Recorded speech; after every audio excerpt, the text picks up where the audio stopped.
Welcome back to another episode of From the Luthier's Workbench. In today's episode, I'll be covering part 15 of my oak laminated kitchen tabletop guitar build. And what I'll be talking about specifically is how I slot a guitar nut.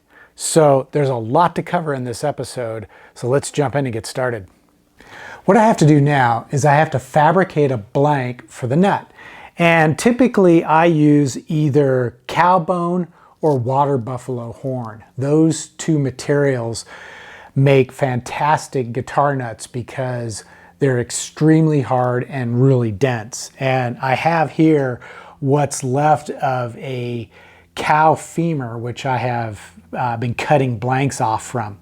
And I could easily use, a blank cut from this, but I think what I'm going to do for this build is I'm going to do something that I haven't done in videos in the past, and that is to use a horn from a water buffalo. And the cool thing is you can buy these, both the cow femurs as well as the water buffalo horns, at your local pet supply.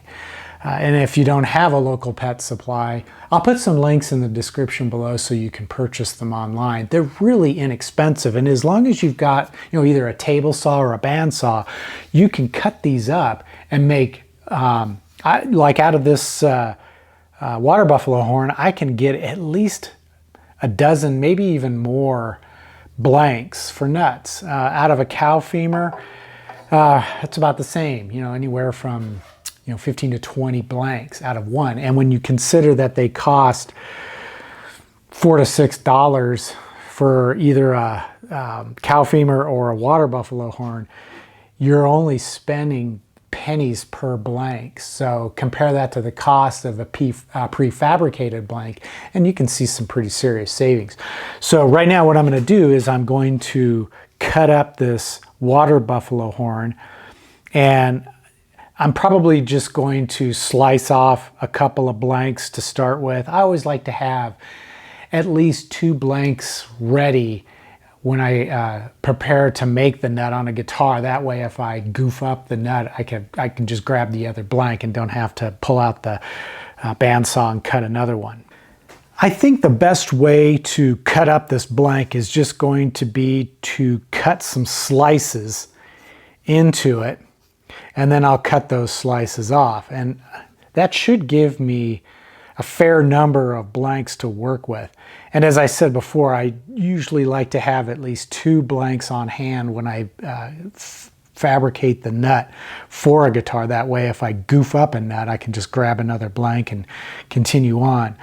So we'll see how many I can get out of this. I'm not going to process the entire horn because I don't need to for just one guitar. I can just set the other piece aside and come back and process that one later.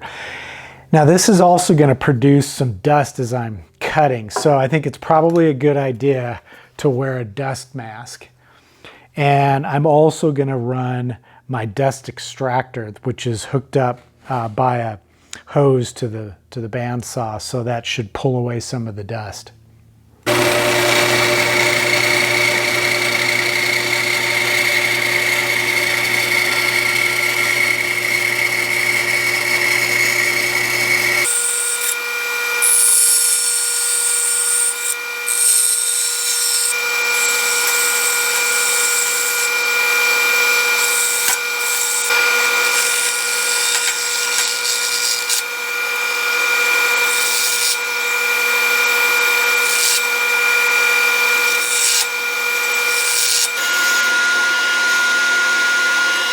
So I ended up getting 12 usable rough blanks out of just the end of that horn. So I'm pretty happy with that.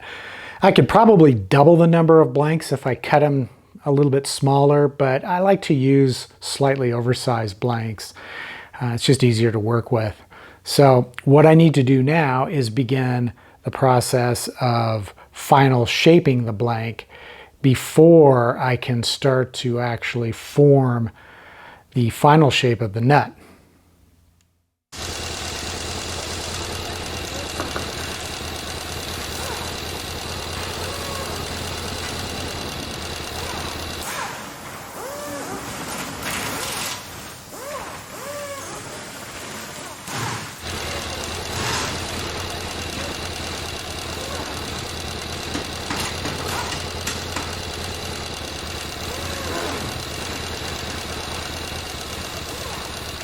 When making a nut for a guitar, it's best to think of the process as baby steps.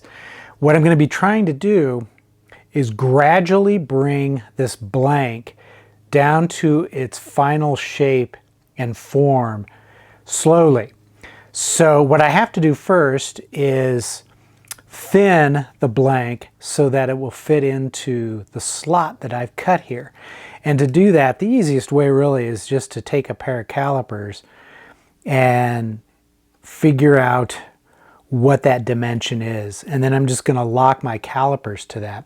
Then as I sand, I will check it until it's almost about to pop into the space between the jaws on the digital caliper, but not quite, because in truth, I don't necessarily want the blank to just drop down in there or to fit even, snugly. It still needs to be just slightly larger, because then what I'm going to do is I'm going to sand both the front and the back surfaces with progressively finer grits to get the finish surface quality that I want, which is going to be a nice glossy shine. And at that point, the nut should be able to fit snug into that slot. Not too tight, but definitely not loose. It should just slide down in there and feel nice and firm. So I'm going to go back out to the belt sander and begin sanding the surfaces, the front and back, until I get it to the correct width to fit in that slot. Okay, so I've got the blank dimensioned to the point where it almost fits into the slot here on the fretboard, but not quite. It's too tight. If I try to force it, I could crack some of this wood. So this is the perfect size to begin with. Now what I'm going to do is I'm going to sand both the front and back surfaces with progressively finer grits until I get the sort of finish quality that I want for this nut. And by then, hopefully, it'll fit nice and snug into that slot. Now, before I'm going to do that, I'm going to take this is a really small chisel, and I'm just going to lightly scrape out some of the built-up dust and finish that has deposited into that slot, because that can affect the result here. To begin hand sanding, I'm going to be using 220 grit to begin with, followed by 400. Then I'll replace these grits with progressively finer grits, and I'll probably work up through 400, 600, and then I'll finish with about 800 grit.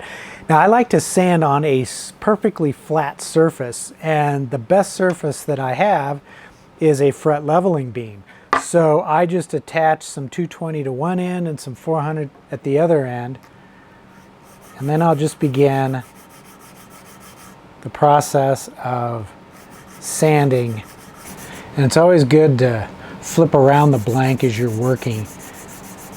That way you are evening out the pressure of your sanding stroke.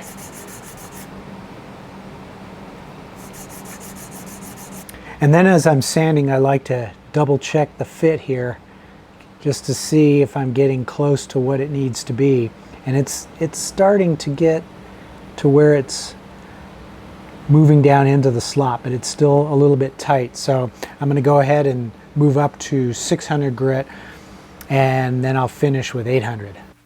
Now after sanding with the 800, the nut fits just perfectly into that slot. And the surface it's right now kind of a matte flat black sheen to it.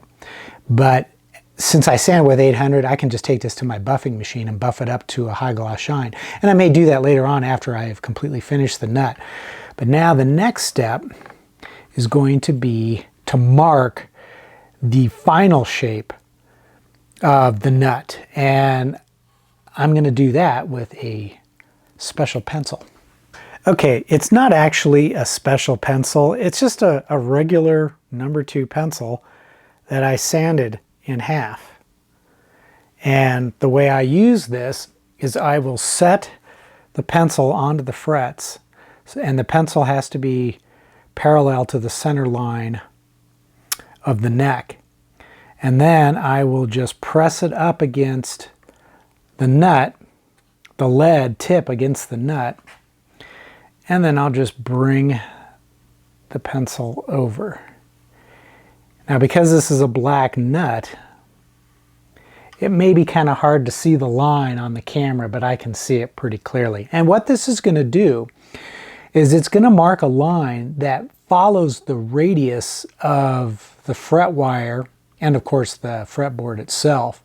And it marks that onto the front of the nut. And then what that line represents is the maximum depth of the slots that will be cut into the nut. So what I need to do is I need to grind down the top of the nut, and I need to bring it down about 32nd of an inch above that line. That will represent the very top of the nut. And then from there I can slot down to just above that, or just right to the top of that line that I just drew. I can also place this pencil against the side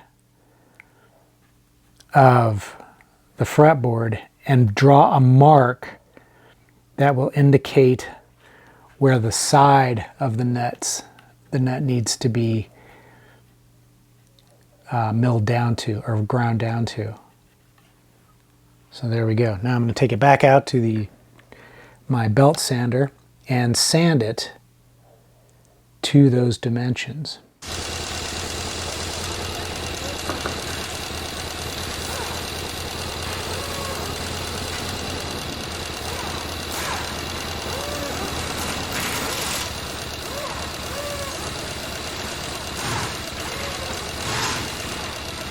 As I sand the nut blank to its final shape, or close to it, I'll periodically check the fit to make sure that my width is correct, the height and the basic shape is what I'm after. And the best way to approach shaping a nut is to creep up on the final shape. You don't want to try to sand all the way to its final shape right away. You want to slowly creep up on it. That way, when you achieve the shape that you're after, or that you want or need, you can stop right at that point. If you go too far and take too much material off, you've got to start over because you can't put material back. Now, once I have sanded the front and the back of the nut to where it fits snug into the slot, I can dispense with a precision flat sanding surface, and I can just sand on a tabletop. Because all I'm going to be sanding now is the very top curvature and the sides. So I don't really have to worry about having a precision surface for that.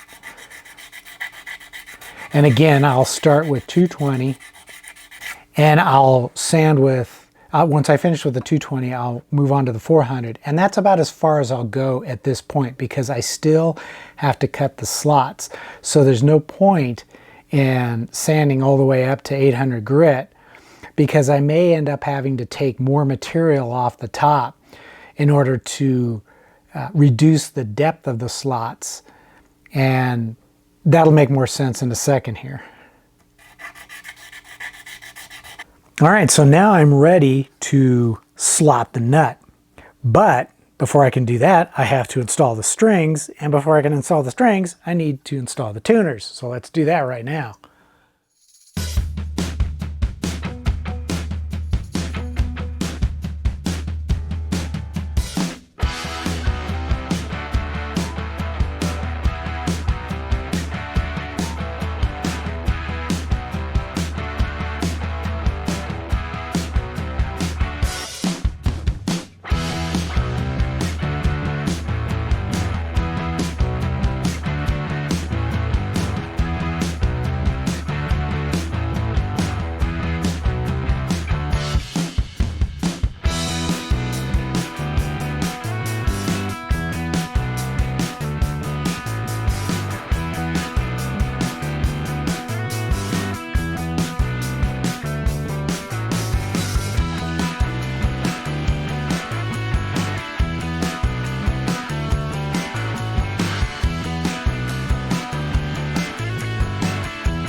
When I first string up a guitar without the nut, I'll start by installing the two E strings, the high E and the low E string. And what that does is it will allow me to determine the placement of those strings relative to the edge of the fretboard. And then once I've determined that, I can then, based on the distance between the two E strings, I can then position, measure, mark, and position the A, D, G, and B strings.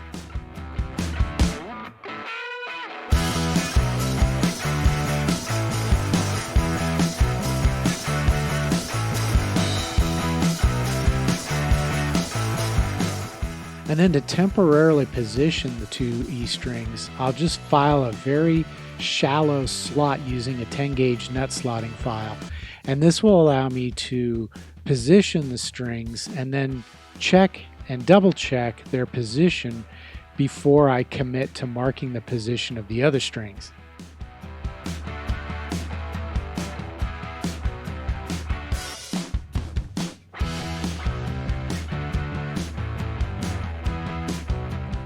And then I'll use my trusty string spacing ruler to determine exactly where I need to position the A, D, G, and B strings. And of course my hand gets in the way here, so you really can't see what I'm doing, but I'm using my 10 gauge nut slotting file just to put a slight nick at the top of the nut where the gauge is telling me I need to position the strings. And then I'll use that same file just to slice a very shallow slot for the strings to rest in temporarily as I check and then double check the position of the strings relative to each other.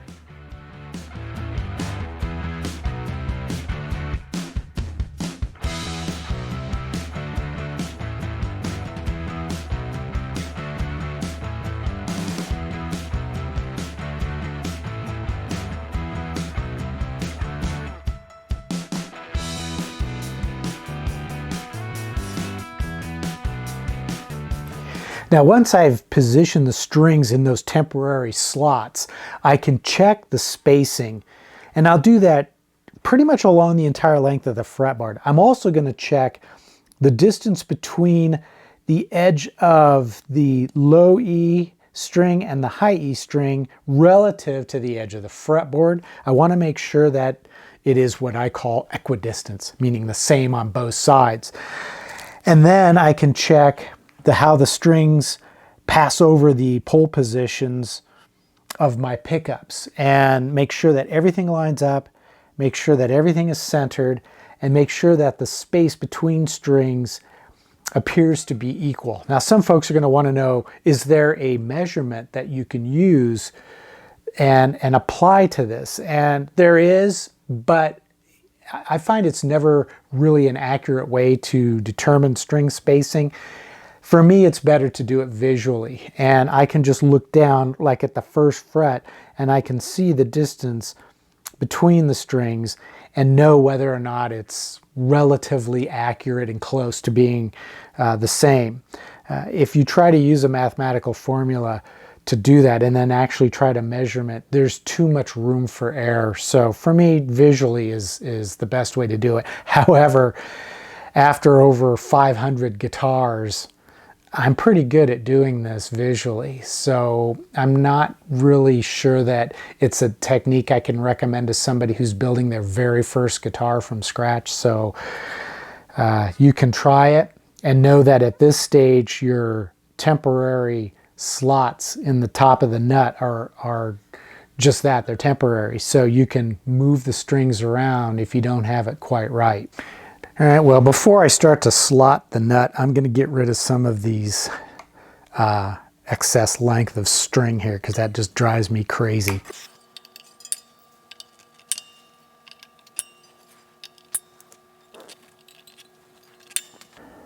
The first slot that I'm going to cut is going to be for the low E string. And this string is a 46 gauge string, and the nut file that I'm going to use is a 42 gauge nut file, and obviously that would seem to be too small. However, by simply moving or rocking the file back or side to side, I can make the slot slightly wider and wide enough for the string to fit into. Now, my philosophy about slotting a nut is I like to make the slot ever so slightly wider than the actual string gauge is. That way, there's less contact between the nut and the string as it's passing through the slot. And then I like to gradually roll down the bottom of the slot away from the string as the string is heading towards the tuner. So the only point of contact between the string and the nut itself is going to be right up at the very end where the string leaves the nut and heads towards the bridge. I just want almost a knife edge contact point there. It can't be a sharp edge because that can catch on a string, especially a wound string, but it tends to wear down faster. So I want it to just sort of, as the slot approaches the string from the tuner up to the face, it will gradually flatten out here. And this is something that you can achieve through experience and feel. It's not necessarily, there's no simple YouTube technique I can provide that will tell you how to do that, but that's what you're shooting for. So I'm just going to take the string out of that slot, and then I'm going to begin the process of cutting the slot. And the technique here is a lot like the technique of forming the nut's basic shape. We're going to creep up on it. We're not going to try to get it all slotted in one fell swoop, because for one thing, the action over the first fret is determined by the nut, but it's also determined by the bridge, and we haven't established the action at the bridge yet. So we want to kind of get close and then set the action at the bridge and then return to the nut and do the final slotting depth.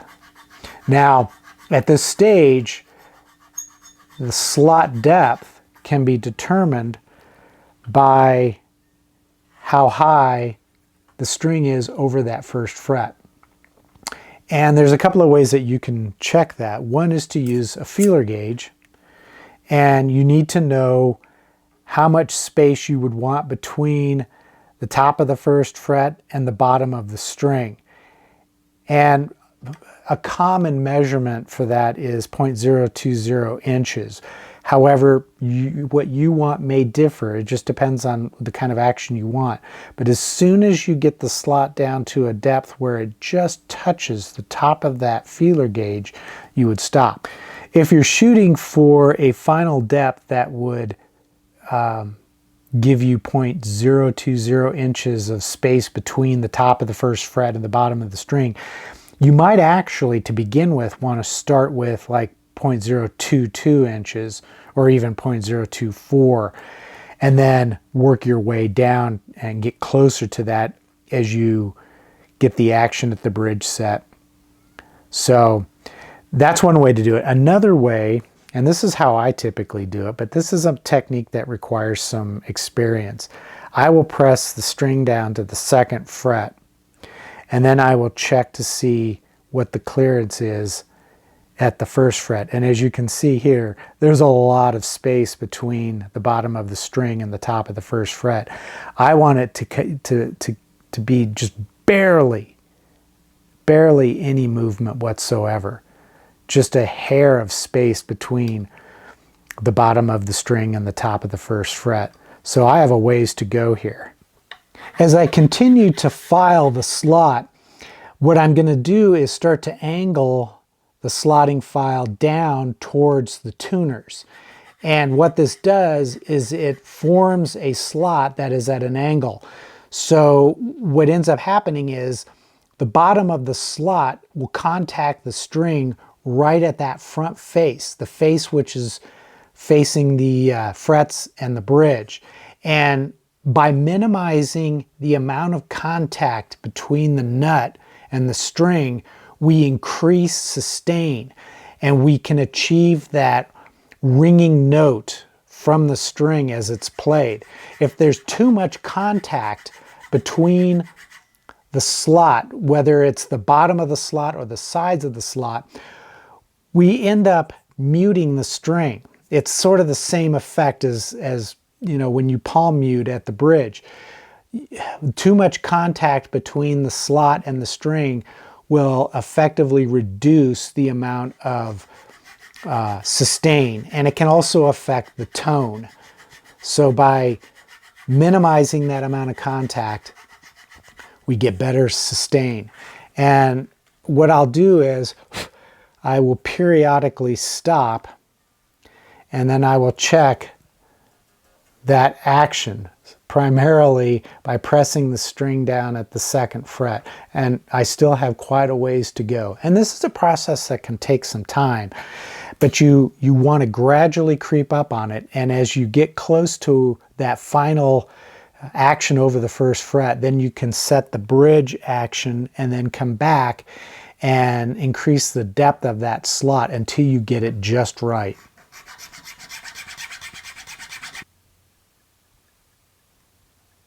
All right, that's where I'm going to stop for now, and I'm going to continue doing all the other strings exactly the same way.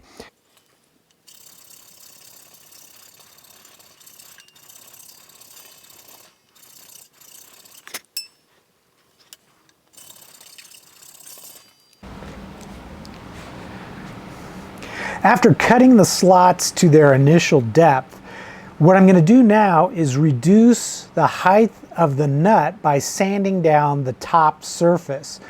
And that way the slots they won't be as deep. And the goal here is oftentimes to try to reduce the depth so that half the string diameter is down in the slot, the other half the string diameter is above the slot. However, in my experience, I've found that especially for guys who do a lot of string bending, that can cause the strings to pop out of the slot. So I'm not too concerned with reducing the depth of the slots by that amount. I'm just going to try to reduce the height of the nut a little bit so it doesn't look like the strings are disappearing deep down inside the slot. So to do that, I'm just going to use some 220 grit sandpaper, and I'm just going to sand that surface, that top surface, and reduce it down quite a bit. And then I'm going to move up to 400, then I'll go to 600 and 800. And at that point, I should have a nice surface finish on this nut. And originally I was planning to go with a high gloss shine. I was going to take it to the buffer, but my pickups have a flat matte sheen on the bobbins, so I think I'm going to go ahead and keep it just a flat matte sheen, which I think will look complementary. Now what I'm also going to do is use my 220 grit sandpaper to kind of soften some of the sharp edges on the nut, because obviously if your hand runs into the nut as you're playing, you don't want to feel those sharp corners or sharp edges poking into your hand. Also, because of the somewhat brittle nature of nuts that are made out of either bone or horn or even corian, it's a good idea to knock back that edge and the corners to prevent them from chipping. And as I'm sanding the nut, I want to stay away from the front and back sides because they've already been sanded to the correct dimension. And if I continued to sand on those surfaces, I would just make the nut narrower, and that's going to make it fit sloppy into the nut slot on the fretboard.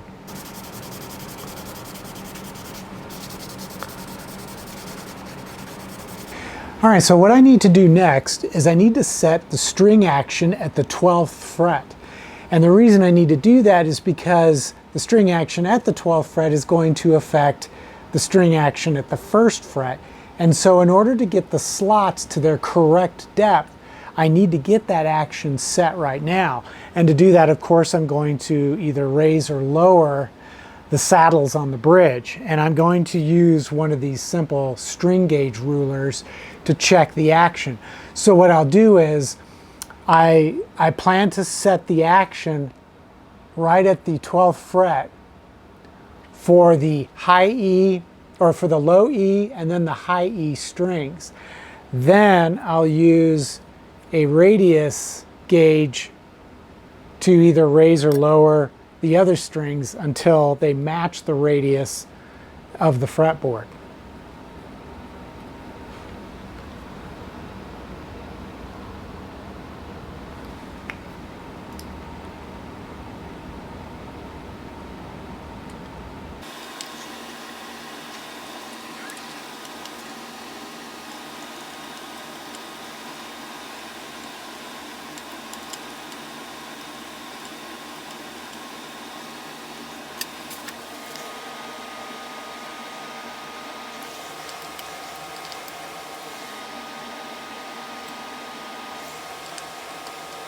So with the action set at the 12th fret, what I can do now is double check the action at the 1st fret by pressing each string down to the 2nd fret and then tapping it at the 1st fret to see what kind of clearance I have. And then, if necessary, I can fine-tune the depth of the slots. And that's how you creep up on getting the perfect slot depth when you're making a guitar nut. That's perfect.